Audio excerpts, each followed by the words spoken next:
Justo antes de Navidad, mi hermano dijo, no te aparezcas a menos que al fin hagas algo útil. Ese mismo día, mis padres me suplicaron que firmara como aval para su hipoteca. Le envié un centavo y una nota que decía, espero que esto contribuya. Mi hermano me llamó furioso, gritando, ¿te parece divertido esto? Estaba a punto de cortar la llamada cuando dijo algo que me dejó helado. Soy Ismael, tengo 32 años, y si me hubieras preguntado hace un mes si alguna vez enfrentaría a mi familia por algo tan turbio como una traición, te habría dicho que no. Pensaba que mi familia, aunque nunca fue perfecta, tenía un límite, pero todo explotó justo antes de Navidad. Una frase cruel de mi hermano Fernando y una petición rara de mis padres me hicieron sospechar. Lo que descubrí después me dejó sin palabras. Crecí en un pueblo chico, de esos donde todos saben quién eres. Mi hermano Fernando, 4 años mayor, siempre fue el favorito de mis padres. No lo decían, pero se notaba. Si él sacaba un 6, era una fiesta. Si yo sacaba un 10, apenas me decían bien hecho. Fernando era el carismático, el que siempre caía bien, aunque sus ideas nunca funcionaban. Yo era el que se mataba estudiando, trabajando, intentando que me vieran. Nunca pasó. Terminé la universidad, conseguí un buen trabajo como analista financiero en la ciudad y me compré un departamento. Fernando, en cambio, dejó la carrera, intentó negocios que siempre fracasaron y mis padres siempre lo rescataban. Una vez abrió un restaurante sin tener idea. En 6 meses estaba en quiebra y mis padres pagaron sus deudas. Nunca le reprocharon nada. A los 22 me mudé a la ciudad para alejarme de eso. No corté contacto, pero puse distancia. Llamaba una vez al mes, visitaba en Navidad y punto. Fernando seguía en el pueblo, viviendo cerca de la casa de mis padres. Esa casa, la de mi abuelo, era especial. Grande, con un jardín que él cuidaba como si fuera su vida. Cuando murió, su testamento decía que la casa era para mí y para Fernando, mitad y mitad. Mis padres vivían ahí, pero la propiedad era nuestra. O eso creía. Todo empezó a desmoronarse en diciembre. Planeaba mi visita al pueblo para Navidad, aunque no me emocionaba. Mi madre había estado llamando más de lo normal, diciendo que necesitaba hablar de algo importante sobre la casa. Pensé que querían arreglarla o algo así, pero entonces Fernando me llamó. No hablamos mucho, y cuando lo hacemos, siempre empieza con algún comentario sarcástico. Ismael, si vas a venir, haz algo útil por una vez, ¿no? No vengas solo a comer y ocupar espacio, dijo. Me hervía la sangre, pero no era nuevo. Siempre me hacía sentir que no valía nada. ¿Útil cómo?, pregunté, conteniendo el enojo. No sé, usa tu cabeza. Madre y padre están en problemas, y tú ni te enteras, respondió y colgó. ¿Problemas? Nadie me había dicho nada. Esa misma tarde, mi madre llamó. Sonaba nerviosa. Ismael, necesitamos que vengas. Queremos pedir una hipoteca para la casa, pero el banco no nos la dará sin un aval. Tú tienes buen trabajo, historial limpio. ¿Puedes firmar? Me quedé frío. ¿Una hipoteca? La casa no tenía deudas. ¿Por qué necesitaban dinero? Y, más importante, ¿por qué yo tenía que firmar? ¿Por qué una hipoteca, madre? La casa está pagada. No, pregunté. Silencio. Es complicado, dijo. No explicó más. Le dije que lo pensaría y colgué. No podía dormir. Las palabras de Fernando seguían en mi cabeza. Haz algo útil. Me estaban culpando por algo que no entendía. Y la petición de la hipoteca no tenía sentido. En un arranque de bronca, hice algo estúpido. Transferí un centavo a la cuenta de Fernando con una nota que decía, espero que esto contribuya. Quería que sintieran lo que yo sentía. En menos de una hora, Fernando llamó, furioso. ¿Un centavo, Ismael? ¿Te parece divertido? Madre y padre están desesperados, y tú haces esto. Intenté hablar, pero no me dejó. Siempre has sido un egoísta, pensando que eres mejor porque vives en la ciudad. No tienes idea de lo que pasa. Iba a colgar, harto, cuando dijo algo que me frenó. Si no firmas, perdemos la casa, y será tu culpa. Todo esto es por tu culpa. ¿Mi culpa? ¿Cómo? Su voz temblaba, no sé si de miedo o de otra cosa. Colgué, pero sus palabras me dejaron pensando. Algo estaba mal. Al día siguiente, tomé un autobús al pueblo. En el camino, no podía dejar de pensar en la casa de mi abuelo. Era más que una casa, eran los veranos con él, sus historias, sus tomates. Que estuviera en peligro me ponía enfermo, pero más me molestaba que me ocultaran cosas. Al llegar, mi madre me abrazó, pero tenía los ojos rojos. Mi padre apenas me miró. Fernando no estaba, menos mal. Gracias por venir, dijo mi madre. Me sentaron en la sala y repitieron lo de la hipoteca, pero todo era vago. Madre, díganme la verdad. ¿Por qué necesitan el dinero? La casa es mía y de Fernando. No, dije. Silencio. Mi padre murmuró, es complicado. No insistieron más, y yo no quise pelear. Me fui a un hotel en el pueblo. No quería quedarme en la casa. En el hotel, busqué en mi teléfono. No iba a esperar a que me explicaran. Recordé a Diego, un amigo abogado. Le escribí, contándole todo y pidiéndole que revisara los registros de la propiedad. Respondió rápido, suena raro. Dame un par de días. Me sentí un poco mejor, pero no mucho. A la mañana siguiente, Fernando me mandó un mensaje: si no firmas, te arrepentirás. No era una amenaza directa, pero me puso nervioso. ¿Por qué tanto apuro? Fui al café del pueblo a despejarme. Mientras tomaba un café, escuché a dos tipos en la mesa de al lado. Hablaban de un terreno que se iba a vender para un centro comercial. Uno dijo: es en la calle de los Martínez. Mi corazón dio un salto. ¿Nuestra casa? Salí del café sin terminar mi bebida. Llamé a Diego. Revisa todo lo que puedas sobre la casa. Creo que están tratando de venderla, le dije. Me prometió respuestas pronto. Esa noche, no dormí. Todo encajaba mal. La hipoteca, las evasivas, las palabras de Fernando. Recordé el testamento de mi abuelo: la casa era para los dos. Pero, ¿y si alguien había cambiado algo? ¿Y si mis padres o Fernando estaban haciendo algo a mis espaldas? Decidí que no iba a confrontarlos hasta tener pruebas. Pero ya no confiaba en ellos. Algo grande se estaba cocinando, y yo estaba en el medio. A la mañana siguiente, mi teléfono vibró con un mensaje de Diego: encontré algo. Llámame. Me levanté de un salto, con el corazón acelerado. Salí al balcón del hotel. El aire frío de diciembre me golpeó, pero no me importó. Marqué el número de Diego. Ismael, esto es serio, dijo sin saludar. Revisé los registros de la propiedad. La casa está a nombre de tu padre, no tuyo ni de Fernando. No hay rastro del testamento de tu abuelo en los documentos públicos. Y hay una solicitud de hipoteca reciente, firmada por tu padre. También escuché rumores de una venta de un terreno cercano para un proyecto comercial. Esto no pinta bien, me quedé mudo. ¿Cómo que no está a nuestro nombre? El testamento decía que la casa era para mí y Fernando, mitad y mitad. Diego suspiró. Lo sé, pero alguien manipuló los registros. Podría ser un error, pero lo dudo. Necesitas una copia del testamento original. Si tienes algo de tu abuelo, revísalo. Y ten cuidado, esto podría ser fraude. Colgué, con la cabeza a mil. ¿Fraude? ¿Mis padres? ¿Fernando? No quería creerlo, pero todo apuntaba a algo turbio. Decidí ir a la casa de mis padres. No iba a afirmar nada sin respuestas, pero tampoco quería parecer que sospechaba. Tenía que ser astuto. Llegué a media mañana. Mi madre estaba en la cocina, preparando café.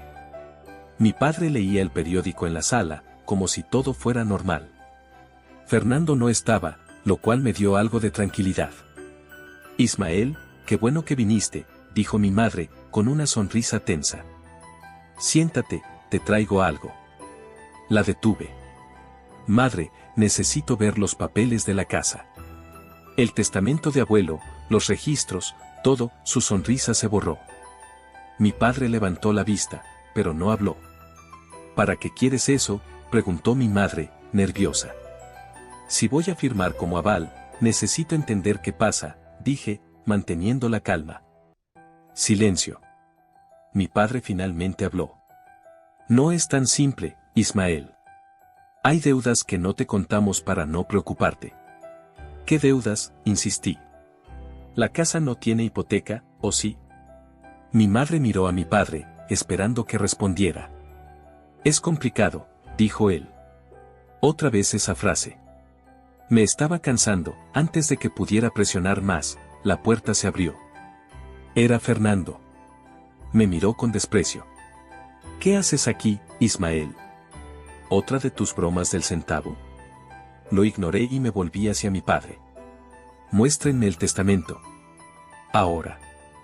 Fernando se rió, pero no era una risa amable. No hay nada que mostrar, hermanito. La casa es de papá y mamá. Siempre lo fue. Me quedé helado. ¿Y el testamento?, pregunté. Fernando se acercó, demasiado cerca. Olvídate del testamento. Firma el aval y déjate de juegos, quise gritarle, pero me contuve. Salí de la casa sin decir más. No iba a sacar nada de ellos así. En el camino al hotel, llamé a Diego. Busca todo lo que puedas sobre el testamento. Y averigua quién está detrás de la venta del terreno. Diego dijo que se pondría en contacto con una abogada experta en fraudes inmobiliarios, Laura. Mientras tanto, decidí ir a la oficina de registros del pueblo. Si había algo raro, tal vez encontraría una pista. La oficina era un edificio viejo, con olor a papel húmedo. La empleada, una señora que parecía conocerme desde niño, me miró extrañada cuando pedí los registros de la casa. Eso toma unos días, pequeño, dijo. Pero puedo darte una copia preliminar. Acepté. Cuando vi los papeles, casi se me cae el alma. La casa estaba a nombre de mi padre desde hacía 5 años. Mi abuelo murió hace 7 años. No había rastro de mi nombre ni del de Fernando. Encontré una nota, una transferencia firmada por mi padre y un notario. Pero el nombre del notario no me sonaba. No era del pueblo. Llamé a Diego y le conté. Eso es una bandera roja, dijo. Voy a hablar con Laura. Ella sabe de este tipo de fraudes. Envíame todo lo que tengas. Me sentía furioso, pero también perdido. ¿Cómo pudieron hacer esto? ¿Y Fernando? ¿Estaba metido o era otra víctima? Esa noche, Fernando me llamó. No contesté. Dejó un mensaje: Ismael, no te metas en cosas que no entiendes. Firma y ya. No hagas que esto empeore. Su voz sonaba rara, como si estuviera asustado. Decidí esperar a hablar con Laura. Al día siguiente, Diego me puso en contacto con ella por videollamada. Laura era directa. Ismael, esto suena a falsificación de documentos. Si el testamento de tu abuelo era claro, alguien cambió los registros. Necesitamos el testamento original y cualquier papel de tu abuelo. También voy a investigar a ese notario. Si hay un proyecto inmobiliario, hay mucho dinero de por medio.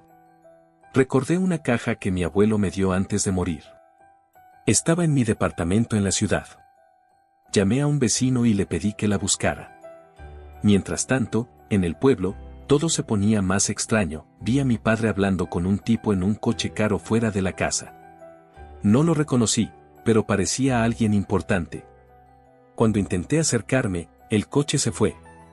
Mi madre esquivaba mis preguntas cada vez que la veía. Fernando, por su parte, me evitaba, pero lo vi hablando con gente que no conocía en el pueblo. Mi vecino encontró la caja y me mandó fotos. Ahí estaba el testamento, firmado por mi abuelo y 2 testigos. Decía claro que la casa era para mí y Fernando. También había una carta suya, pidiendo que la casa nunca se vendiera. Se me hizo un nudo en la garganta. Envié todo a Laura. Esto es oro, dijo ella. Podemos demostrar que la transferencia fue ilegal. Pero necesitamos más. Voy a investigar al notario y el proyecto. Mientras Laura trabajaba, yo fingía que todo estaba bien. Iba a la casa de mis padres, comía con ellos, pero no hablaba de la hipoteca. Mi madre estaba cada vez más nerviosa.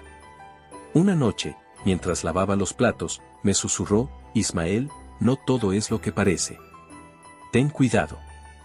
No supe qué decir. ¿Me estaba advirtiendo?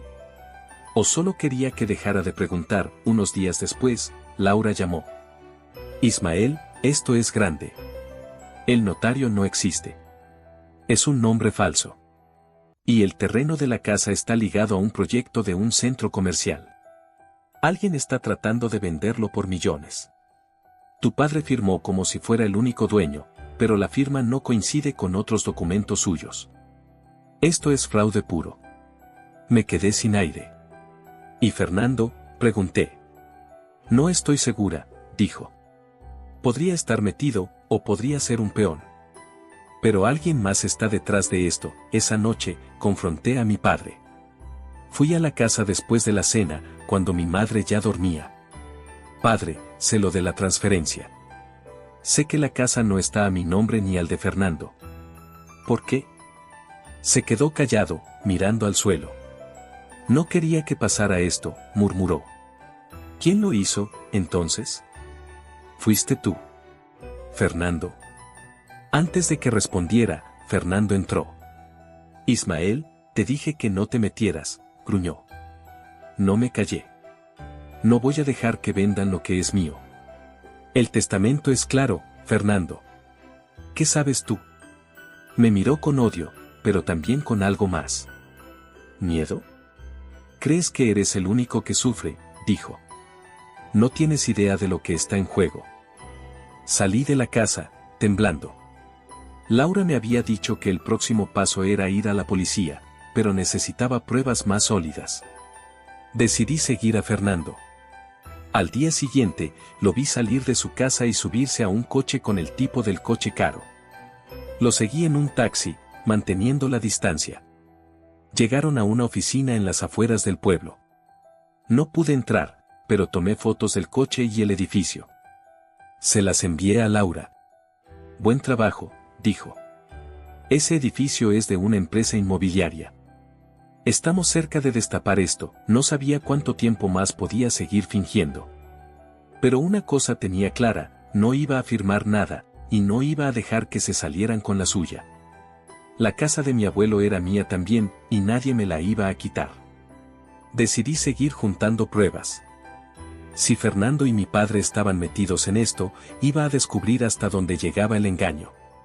Pero algo me decía que esto era más grande de lo que imaginaba, y que aún no había visto todo el cuadro.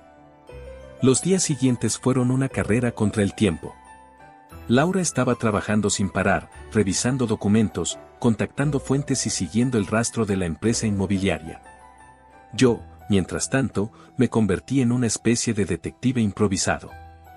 Me pasaba las mañanas en el café del pueblo, escuchando conversaciones, observando a Fernando desde lejos. Lo veía reunirse con el mismo tipo del coche caro, siempre en lugares discretos, un bar en las afueras, un estacionamiento vacío. Tomaba fotos con mi teléfono, anotaba placas, horarios, cualquier cosa que pudiera servir. No sabía exactamente qué buscaba, pero cada pequeño detalle me acercaba a la verdad. Una tarde, Laura me llamó con noticias. Ismael, esto es más grande de lo que pensábamos, dijo, con un tono que mezclaba emoción y preocupación. La empresa inmobiliaria Inmuebles del Valle está vinculada a un político local. Han estado comprando terrenos en el pueblo a precios ridículos, usando testaferros y documentos falsos. La casa de tu abuelo es solo una pieza de un proyecto enorme, un centro comercial que planean construir en esa zona. Encontré un contrato preliminar de venta, firmado por tu padre, pero la firma no coincide con la del testamento. Y hay más, Fernando aparece como consultor en uno de los documentos. Está metido hasta el cuello, me quedé helado. ¿Fernando? ¿Estás segura? Sí, respondió Laura. Su nombre está en varios correos electrónicos que intercambiaron con la empresa. Parece que lo usaron para presionar a tu padre. Pero no creo que sea el cerebro. Alguien más está detrás, alguien con poder. Necesitamos una prueba definitiva, algo que los conecte directamente al fraude. ¿Puedes conseguir algo más de la casa? Papeles, correos, cualquier cosa. Prometí intentarlo, aunque no tenía idea de cómo. Esa noche, fui a la casa de mis padres con un plan arriesgado. Sabía que mi madre guardaba documentos importantes en una caja fuerte en el estudio. Siempre había sido cuidadosa con los papeles, pero una vez, de niño, la vi abrirla. El código era mi fecha de nacimiento. Esperaba que no lo hubiera cambiado. Llegué tarde, cuando todos estaban dormidos. Usé la llave de repuesto que aún guardaba bajo una maceta en el jardín. Entré en silencio, con el corazón latiendo tan fuerte que pensé que despertaría a alguien. El estudio estaba igual que siempre, un escritorio viejo, estantes llenos de libros y la caja fuerte en un rincón, conteniendo la respiración. Probé el código. La caja se abrió con un clic. Dentro había sobres, facturas y un cuaderno pequeño. Lo hojeé rápidamente. Eran notas de mi padre, con fechas y nombres. Uno de ellos era el del tipo del coche caro, Raúl Vargas. Había números, sumas de dinero y una frase que me dejó frío: Terreno Martínez, transferencia completada, pago pendiente. También encontré un correo impreso, dirigido a Fernando, de alguien en Inmuebles del Valle. Decía, confirma la venta antes de fin de año. No queremos problemas con el hermano. Tomé fotos de todo, guardé los originales y cerré la caja. Salí de la casa temblando, pero con una sensación de triunfo. Esto era lo que necesitaba. Al día siguiente, envié todo a Laura. Esto es suficiente para ir a la policía, dijo. Pero tenemos que movernos rápido. Si están apurando la venta, podrían cerrar el trato en cualquier momento. Me recomendó contactar a un amigo suyo en la fiscalía del pueblo, alguien de confianza. Me reuní con él esa misma tarde. Le mostré las fotos, el testamento, los documentos falsos. Escuchó en silencio, tomando notas. Esto es grave, Ismael, dijo. Podemos abrir una investigación por fraude y falsificación. Pero te advierto, esto va a ser un golpe para tu familia. No me importaba. Ya no. Querían dejarme fuera de mi herencia, y yo no iba a quedarme de brazos cruzados. Mientras la fiscalía comenzaba a moverse, confronté a Fernando. Lo encontré en el bar del pueblo, solo, con una cerveza en la mano. Me senté frente a él sin pedir permiso. Sé todo, Fernando, dije. El fraude, la venta, la empresa. Estás metido en esto. Me miró, sorprendido, pero se recuperó rápido. ¿Y qué vas a hacer, hermanito? ¿Demandarnos? ¿Crees que puedes ganar? Su voz era puro veneno. No se trata de ganar, respondí. Se trata de hacer lo correcto. La casa es mía también. Abuelo lo quiso así. Por un segundo, vi algo en sus ojos, culpa, tal vez. Pero luego se rió. Tú y tus principios. Siempre tan perfecto. No tienes idea de lo que tuve que hacer para salvar a madre y padre. ¿Salvarlos? ¿Engañándome? ¿Robándome? Grité. La gente en el bar nos miró, pero no me importó. Fernando se inclinó hacia mí. Padre debía dinero. Mucho. A gente que no pregunta dos veces. La única salida era vender el terreno. Yo solo hice lo que había que hacer. Me quedé sin palabras. ¿Deudas? ¿Con quién? Antes de que pudiera preguntar, se levantó y se fue. Sus palabras me dieron vueltas toda la noche. ¿Era verdad? ¿O solo otra mentira? La fiscalía actuó rápido. 2 días después, citaron a mi padre y a Fernando para declarar. Laura me mantuvo al tanto, encontraron más documentos falsos, y Raúl Vargas, el tipo del coche caro, estaba vinculado a un esquema de lavado de dinero. La empresa inmobiliaria estaba bajo investigación y la venta del terreno se detuvo. Pero el golpe final vino cuando hablé con mi madre. La encontré en la casa, sola, llorando. Ismael, no quería que esto pasara, dijo. Tu padre, él se metió con gente peligrosa hace años. Nos amenazaron. Fernando pensó que podía arreglarlo, pero solo lo empeoró. ¿Por qué no me dijeron nada?, pregunté. Ella bajó la mirada. Porque siempre te vimos como el fuerte, el que no necesitaba ayuda. Fernando, él siempre fue el débil. Pensamos que podíamos protegerlo. Sus palabras me dolieron más que cualquier otra cosa. Siempre fui el fuerte, pero también el invisible. Me di la vuelta y salí. No podía seguir escuchando. Con las pruebas de Laura y la investigación de la fiscalía, logré que la casa volviera a mi nombre y al de Fernando, como decía el testamento. Pero no fue fácil. Hubo audiencias, abogados y días en los que pensé que no valía la pena. Al final, la justicia falló a mi favor. La casa no se vendió, y Fernando y mi padre enfrentaron cargos por falsificación. No sé si irán a la cárcel, pero ya no me importa. La empresa inmobiliaria está bajo investigación y Raúl Vargas desapareció del pueblo. Tomé posesión de la casa, pero no para vivir en ella. La puse en alquiler, con el dinero destinado a un fideicomiso para mantenerla en la familia, como quería mi abuelo. Corté contacto con mis padres y Fernando. No fue fácil, pero fue necesario. Durante años, viví a su sombra, intentando ser suficiente. Ahora, por primera vez, siento que me elegí a mí mismo. Navidad llegó y pasó. No volví al pueblo. En cambio, pasé la noche en mi departamento, con un café y una vista de la ciudad.